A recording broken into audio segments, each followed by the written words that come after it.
Good evening everyone. ये basic of quantum mechanics के lecture की पांचवा लेक्चर है। तो आज हम बात करेंगे क्वांटम स्कैटरिंग के बारे में। ठीक, चलिए।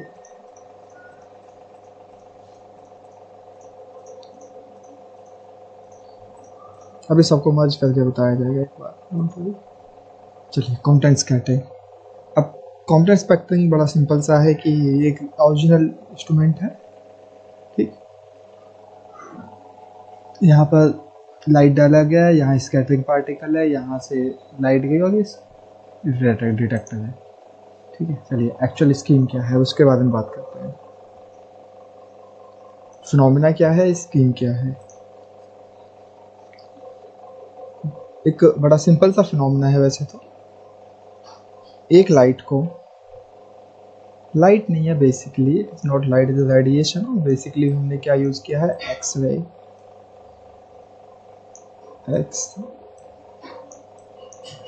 एक्सरे यूज किया है हमने। यहाँ पर एक इलेक्ट्रॉन है, ठीक। और जब एक एक्सरे को इलेक्ट्रॉन से टकराता है तो उसके बाद क्या होता है, कोलिजन होता है। और कोलिजन होने के बाद में एक फोटोन, वही फोटोन स्कैटर्ड होने के बाद इस एंगल पे निकल जाता है और इलेक्ट्रॉन इस एंगल पे निकल जाता है। वही सिंपल जो कोलिजन मैकेनिज्म में होता है कि एक बॉल है जिसका मास m1 है और एक m2 बॉल है जो रेस्ट पे रखी हुई है, मान लिया, ठीक। और दोनों आपस में टकराई और टकराने के बाद में क्या होगा, कुछ देर बाद एक m1 वाली इधर निकल जाएगी और m2 वाली इधर निकल जाएगी। ठीक है, बहुत सिंपल सा है, वही स्कैटरिंग फिनोमेना है, कोई अलग से ज़्यादा नहीं है। ठीक, तो यहाँ पे बड़ा सिंपल सा है कि ये, अब इसमें स्पेशलिटी क्या है। अब एक्चुअली में सोचने की बात ये है कि चलो ठीक है, फिनोमेना हो रहा है और स्कैटरिंग हो रही है तो ये तो कॉमन सी चीज़ है बिल्कुल, तो इतना सोचने के लिए क्यों परेशान है। तो अभी आगे चलने के बाद मैं इस चीज़ को बताऊंगा कि इतना इस चीज़ से हमें क्या फ़ायदा हो रहा है या ये कॉन्सेप्चुअल या एक चीज़ इतनी इम्पोर्टेंट क्यों है। ठीक, ये एक्चुअल डायग्राम दिया गया है कि यहाँ पर एक एटम लिया गया है पूरा का पूरा। इलेक्ट्रॉन अपने आप में तो आएगा नहीं कहीं से कि अलग से आएगा इलेक्ट्रॉन निकल के, कि बहुत अलग से इलेक्ट्रॉन आएगा, तो इलेक्ट्रॉन किसी न किसी एटम का ही होगा। तो ये उसी स्कीम को दिखाया गया है कि यहाँ पर वो इलेक्ट्रॉन है। कुछ एक्चुअल में कुछ किताबों में ये डायग्राम भी दिया गया है तो इसलिए मैंने इसको रखा है। यहाँ पर एक इलेक्ट्रॉन है और यहाँ से एक्सरे आई और यहाँ पर एक्सरे टकरा के यहाँ पर चली गई और आउटगोइंग इलेक्ट्रॉन अपना दूसरे रास्ते पर चला गया। ठीक, बेसिकली यहाँ पर जो इलेक्ट्रॉन है उसको कैलकुलेट, एनर्जी को कैलकुलेट नहीं कर पाते। कुछ कभी कन्फ्यूजन हो जाए कि इलेक्ट्रॉन की एनर्जी क्या होगी, इसको कैलकुलेट किया जाएगा, इसको कैलकुलेट नहीं किया जाएगा। केवल यहाँ पर फोटोन की एनर्जी को ही हम कैलकुलेट करते हैं। जो आने वाला फोटोन है उसकी एनर्जी और जो जाने वाला फोटोन है उसकी एनर्जी को। ठीक है, तो क्वांटम स्कैटरिंग का बड़ा सिंपल सा फॉर्मूला है, loss in photon energy and gain in electron energy. तो ये आने वाला इलेक्ट्रॉन, ये निकलने वाला फोटोन, ये आने वाला फोटोन, ये निकलने वाला फोटोन बराबर जो भी एनर्जी इलेक्ट्रॉन को मिलेगी काइनेटिक। ठीक, वो काइनेटिक एनर्जी बराबर होगी मेरी इसके, जो भी मोमेंटम मेरे फोटोन से मिलेगा उसके बराबर, और फोटोन को मोमेंटम इसके बराबर होगा। ठीक, इनिशियल मोमेंटम फाइनल मोमेंटम में ये टर्म मेरे पैरेलल मोमेंटम की और ये परपेंडिकुलर मोमेंटम की। ठीक है, पिक्चर नंबर 1 में दिखा देता हूँ फिर से, ये रहा। ठीक, यहाँ पर देखिए स्कीम डायग्राम बना दिया गया है ना इस जगह पर, यहाँ पर ये रहा, ये वाला जो स्कीम डायग्राम यहाँ बना दिया गया है, ये परपेंडिकुलर मोमेंटम और ये पैरेलल मोमेंटम। ठीक, चलिए अब यहाँ पर क्या होता है कि वेवलेंथ शिफ्ट हो जाती है और वेवलेंथ किसके बराबर आती है, वो शिफ्टिंग की स्कैटरिंग के एंगल के बराबर। ठीक, और बेसिकली डिपेंड करती है सिर्फ स्कैटरिंग एंगल पे, ना कि किसी और चीज़ पे जो स्कैटर होने का एंगल आया है। चलिए कोई नहीं। अब सेटअप में हो क्या रहा है कि बेसिकली जो एटम है, ये जो एटम है ये लो एटॉमिक नंबर का एटम है।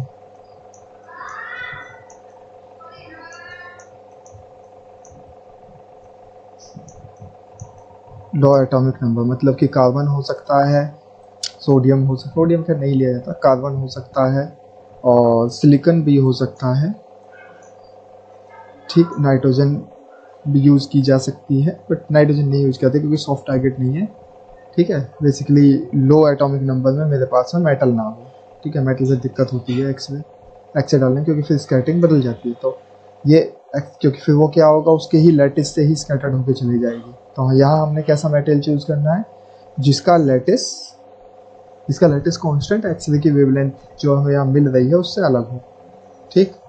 अब कॉम्पटन इफेक्ट किसे कहते हैं, अगर मैं डिफाइन करूँ तो बड़ा सिंपल सा है कि वेवलेंथ का हायर हो जाना, यानी लॉन्गर वेवलेंथ हो जाना फोटोन की। कब? ये लॉन्गर वेवलेंथ का फोटोन है, ये वाला, that is a longer wavelength photon, ठीक। फिगर में दिखाई भी दे रहा है, it is a longer wavelength photon, it is a shorter wavelength photon. तो फोटोन की वेवलेंथ का लॉन्गर हो जाने की घटना को, किसके बाद, स्कैटरिंग के बाद में हो जाने के बाद की घटना को, ठीक, क्वांटम इफेक्ट कहा जाता है। बेसिकली इसके अंदर क्या होता है, सॉफ्ट एक्सरे यूज़ की जाती है और सॉफ्ट टारगेट में बेसिकली कार्बन का इस्तेमाल किया जाता है, क्योंकि उसका लैटिस कांस्टेंट थोड़ा सा अलग है, ठीक है। उम्मीद है क्वांटम इफेक्ट में इतनी बात समझ में आई होगी, और इसके अलावा इसमें ज़्यादा कुछ नहीं है, ठीक। कि इसमें कोई ये कहा जाए क्लासिकल मैकेनिक्स का फिनोमेना है या ये सब फिनोमेना है वो गड़बड़ा रहा है, तो वो तो गड़बड़ा रहा ही है। अब इसमें क्लासिकल मैकेनिक्स में क्या फेल हो रहा है ऐसा। अब क्लासिकली क्या है, क्लासिकली लाइट एक वेव है, क्लासिकली क्या है, लाइट एक क्या है, वेव है, वेव, ठीक। क्लासिकली लाइट जब एक वेव है, तो वेव के साथ में क्या होता है, वेव जब स्कैटर्ड करती है किसी भी मेटेरियल के साथ में, तो वेव स्कैटरिंग करने के बाद में क्या करती है, स्कैटरिंग नहीं करती वेव कभी भी। जब वो किसी माध्यम से टकराती है वेव, अगर मैं किसी क्लासिकल जैसे साउंड वेव है, साउंड वेव किसी मीडियम से टकराएगी तो क्या होगा, ठीक है। तो मीडियम से साउंड वेव टकराने के बाद में वहां से वो रिफ्लेक्ट बैक होके आती है, ठीक। टारगेट कैसा है भी हो, सॉफ्ट हो या नॉन सॉफ्ट हो, रिफ्लेक्ट बैक होके आती है। रिफ्लेक्ट बैक होने के बाद में क्या होता है, ठीक है, वो अपने ही वेव से फिर से क्या करती है, सुपर इम्पोज हो जाती है, ठीक। लेकिन यहाँ पे क्या है, फिनोमेना बिल्कुल अलग है। यहाँ पे क्या हो रहा है कि शॉर्टर वेवलेंथ लॉन्गर वेवलेंथ में कन्वर्ट हो जाती है, और यानी पूरा का पूरा फोटोन की नेचर बदल जाती है, और वेव में अध्यारोपण या मतलब सुपरपोजिशन जैसी कोई भी चीज़ नजर नहीं आती, ठीक। तो ये क्लासिकल मैकेनिक्स का फेलियर रहा बेसिकली, तो ये क्वांटम स्कैटरिंग रही, ठीक। चलिए अब आज हम बात करते हैं एक स्पेशल फिनोमेना, और उसके बाद में ये सब फिनोमेना बहुत अच्छे से कवर हो जाएंगे आपके फिर से एक बार। चलिए ये लाइन आपके लिए थोड़ा सा पढ़ देते हैं। Compton scattering is an example of inelastic scattering of the light, a free charge particle where the wavelength of other scattering light different from the incident radiation, ठीक। बिल्कुल सिंपल जो मैंने आप लोगों से बताया कि Compton scattering एक इनलास्टिक स्कैटरिंग है, और उसके अंदर से क्या होता है, लाइट पार्टिकल जो है वो किसी इलेक्ट्रॉन से टकराता है। Compton original experiment where X-ray is used 7 kilovolt तक, ठीक है। It is much higher than the binding energy of the atomic electron, so electron could not be treated as being a free, ठीक। Simple कि free electron क्यों कहा जा रहा है उसको, क्योंकि यहाँ पर जो इलेक्ट्रॉन आ रहा है वो 7, जैसे अभी फिर चेक करके बताता हूँ, ये जो फोटोन है ये हो गया 17 मेगा इलेक्ट्रॉन वोल्ट का, क्लियर। और ये जो इलेक्ट्रॉन यहाँ घूम रहा है, लेट कंसीडर अगर ये कार्बन ही है, इट इज अ कार्बन 6 मान लिया, तो कार्बन 6 के अंदर 1, 2 और थर्ड ऑर्बिट नहीं होती कार्बन 6 में, चलिए कोई बात नहीं, ठीक है। तो ये थर्ड ऑर्बिट है यहाँ पर, इस थर्ड ऑर्बिट में जो भी इलेक्ट्रॉन होगा, इस थर्ड ऑर्बिट में जो भी इलेक्ट्रॉन होगा उसकी एनर्जी क्या होगी, उसकी एनर्जी लगभग अप्रोक्सीमेटली पहला, दूसरा, तीसरा, तो ये हो जाएगी लगभग ऑफ जेड मल्टीप्लिसिटी, ये लगभग वही 13 से लेके 15 के बीच में कहीं होगी, और किस में होगी, इलेक्ट्रॉन वोल्ट में, ना कि मेगा इलेक्ट्रॉन वोल्ट, यानी दोनों के बीच में मिलियंस का अंतर है। ठीक, और मिलियंस का अंतर का मतलब ये नहीं कि मिलियंस अलग चीज़ है। अब अगर अंतर को समझना है तो अंतर ऐसे समझा जाता है, जैसे मान लो मेरे पास में 1 रुपया है, आपके पास में क्या है, 100 रुपये है, तो अंतर कितने का है, 99 का। It is a low level. ठीक, अगर मेरे पास में क्या है, 10 रुपये हैं, आपके पास 1000 रुपये हैं, देखो अब भी कितनी पावर का अंतर है, 2 पावर का अंतर है, लेकिन इस बार चीज़ें बदल गई। इट इज़ अ 990। ठीक, और अगर मेरे पास में 100 रुपये हैं और आपके पास में अगर 10,000 रुपये हैं, the same time it is a doubling, है ना, same time it is 100 time larger. ठीक है एक्चुअल में, but the difference between both is a 9900। ठीक, दैट वाज अ यूज। तो जितनी पावर इंक्रीज हो जाएगी, लेट कंसीडर मैं कहता हूँ कि 10 की घात 17 और 10 की घात 19 में कितना अंतर होगा, ये आप समझ सकते हैं, it is a huge amount. ठीक, तो यहाँ पर भी वही चीज़ है, यहाँ पे क्या होगा, यहाँ पर भी वही चीज़ है। यहाँ पे क्या है, it is a 17 mega electron volt, और उसके बाद में ये कितने का है, लगभग 13 से लेके 15 इलेक्ट्रॉन वोल्ट का। तो ये अंतर बहुत ज़्यादा है, इसलिए इस इलेक्ट्रॉन को as a free electron treat किया जा रहा है। It is a free electron. ठीक, चलिए कोई नहीं, आगे बढ़ते हैं, है ना। The account by which the light wavelength change the called Compton shifting. ठीक है, ये वाला, that's called Compton shifting. It is called Compton shifting, that is delta lambda, and that delta lambda is called Compton shifting. Compton shifting, although the nucleus Compton, इससे कोई मतलब नहीं है। ठीक है, इट इज ओके। ठीक, चलिए अब क्वांटम मैकेनिक्स की सबसे इंपॉर्टेंट चीज़ की बात करते हैं। यहाँ पे मेरी आवाज़ को बहुत ध्यान से आप लोगों को सुनना होगा, क्योंकि यह समझने का खेल है। ठीक, अब मैं सारे फिनोमिना जो मैंने पहले बताए हैं और कुछ एडिशनल भी मैं आपके सामने जोड़ूंगा, एक दो को कुछ एडिशनल भी मैं आपके सामने जोड़ूंगा।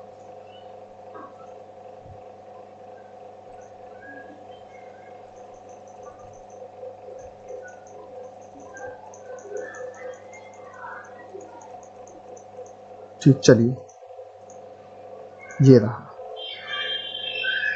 What is there, there is wave particle duality. Wave particle duality, अब तक जो मैंने फिनोमिना देखे, पहला मेरे पास था ब्लैक बॉडी रेडिएशन, दूसरा मैंने आपको बताया फोटो इलेक्ट्रिक इफेक्ट, तीसरा कॉम्पटन स्कैटरिंग। ठीक है, इसके अलावा भी और फिनोमिना है, जैसे एक्सरे खुद अपने आप में हो गई। ठीक, चलिए कोई बात नहीं, उसके बाद में नहीं बात करते।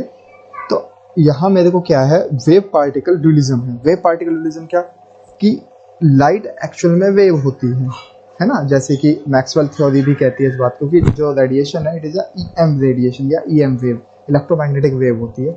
अब पार्टिकल क्या है, पार्टिकल मेरा क्या हुआ, जो पहली बार मुझे कहाँ से मिला, ब्लैक बॉडी रेडिएशन से। प्लांक ने क्या कहा कि जो फोटोन है, जो पैकेट है मेरे पास में, ठीक, वो पैकेट है, that mean it was the particle.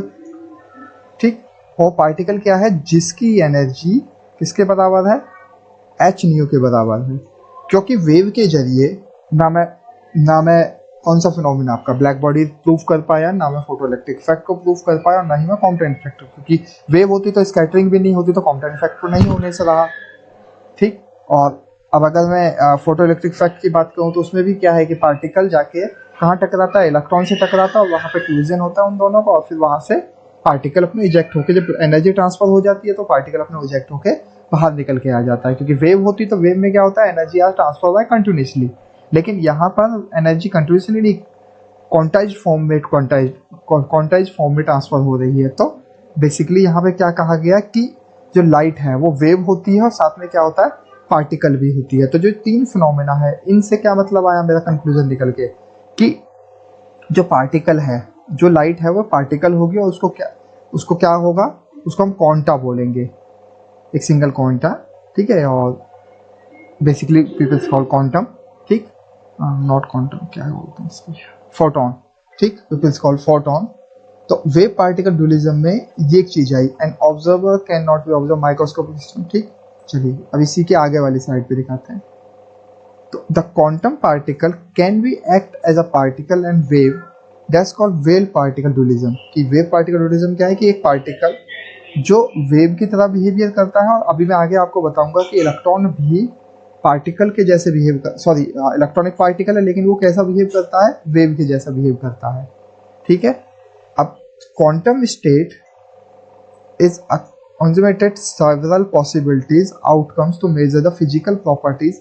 Quantum mechanics using the language the probability theory, and the observer cannot be observed but these particles, ठीक। वेव एज अ पार्टिकल, ठीक, वही चीज में फिर से आपको बताई गई है कि Maxwell a black body radiation have the simple oscillator model, it's can't be exchange the energy in a quantum units. In 1952, Albert Einstein proposed the electromagnetic field is not separated out the spherical wavefront and the localized individual, the Coulomb's quantum.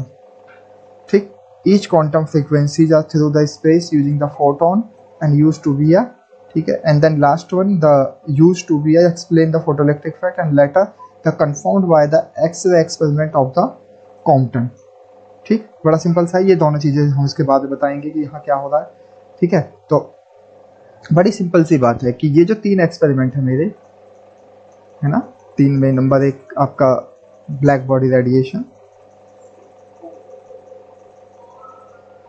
That one black body radiation,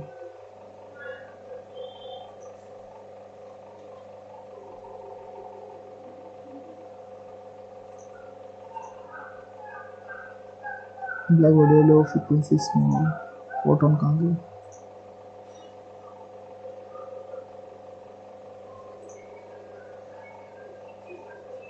photon, हाँ there, ठीक। कि Planck ने क्या किया, दो modification के लिए classical theory में, वो वही थे। नंबर एक द ऑक्सीलेटर बेसिकली, तो ये रहा वो फोटोन, ठीक, एक पार्टिकल के जैसे। यही एल्बर्ट आइंस्टाइन की थ्योरी में भी हुआ, यहाँ पर इट इज अ पार्टिकल। तो ये पार्टिकल इलेक्ट्रॉन से टकराया, इलेक्ट्रॉन को अपनी एनर्जी ट्रांसफर की, उस एनर्जी में से जितनी एनर्जी किसको रखनी थी, वर्क फंक्शन को रखनी थी मेटल के, यानी मेटल को एनर्जी जितनी चाहिए थी उतनी मेटल को मिल गई और बची हुई एनर्जी कहाँ आ गई, आपकी इलेक्ट्रॉन के पास। यानी बेसिकली लाइट ने क्या किया, लाइट ने सिस्टम के साथ में कोलिजन किया, मतलब कोलाइड कर रही है, वो टकरा रही है। तो ये टकराने की जो प्रॉपर्टी है, यानी वो काइनेटिक एनर्जी को ट्रांसफर कर रही है। तो काइनेटिक एनर्जी को ट्रांसफर करने की जो भी प्रॉपर्टी होती है वो किसके पास होती है, पार्टिकल के पास में। क्लासिकली अगर मैं क्लासिकली देखता हूँ, मतलब क्लासिकल या न्यूटन मैकेनिक्स से या किसी भी चीज़ से बड़ा सिंपल है कि अगर एक मैटर दूसरे मैटर के साथ में इंटरेक्ट कर, यानी एक पार्टिकल दूसरे पार्टिकल के साथ में इंटरेक्ट कर सकता है और वो एक दूसरे से टकरा सकते हैं, टकराने के बाद में काइनेटिक एनर्जी ट्रांसफर कर सकते हैं, मोमेंटम को ट्रांसफर कर सकते हैं, ठीक। तो बड़ा सिंपल सा है।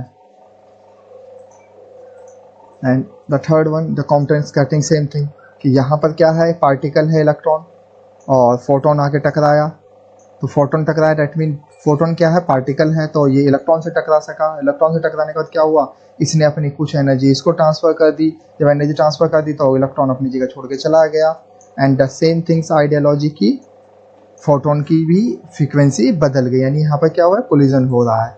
तो बड़ा सिंपल सा है कि जो अभी तक हमने तीन फिनोमेना को देखा उसमें क्या मिला मुझे, वेव पार्टिकल ड्यूलिज्म मिला। वेव तो लाइट होती ही है अपने आप में, यानी कोई भी रेडिएशन जो है वो वेव तो होती है, क्योंकि वेव क्यों होती है, क्योंकि वेव की सारी प्रॉपर्टी होल्ड करती है। वो डिफ्लेक्शन कर सकती है, डिफ्लेक्शन कर सकती है, उसके बाद में इंटरफेरेंस कर सकती है। और पार्टिकल क्या करता है, काइनेटिक एनर्जी ट्रांसफर कर सकता है और मोमेंटम को ट्रांसफर कर सकता है। तो लाइट क्या कर रही है यहाँ पे, इन तीन फिनोमेनाओं के अंदर लाइट मोमेंटम और काइनेटिक एनर्जी दोनों को ट्रांसफर कर पा रही है, इसलिए लाइट क्या होगी, पार्टिकल के जैसे करैक्टराइज हो गई। ठीक है, तो आज के लिए सिंपल है। अब बाकी हम कल बात करेंगे इलेक्ट्रॉन की ड्यूलिज्म के बारे में, और दो या तीन एक्सपेरिमेंट में आपको बताने की कोशिश करूंगा। Okay, thank you to everyone.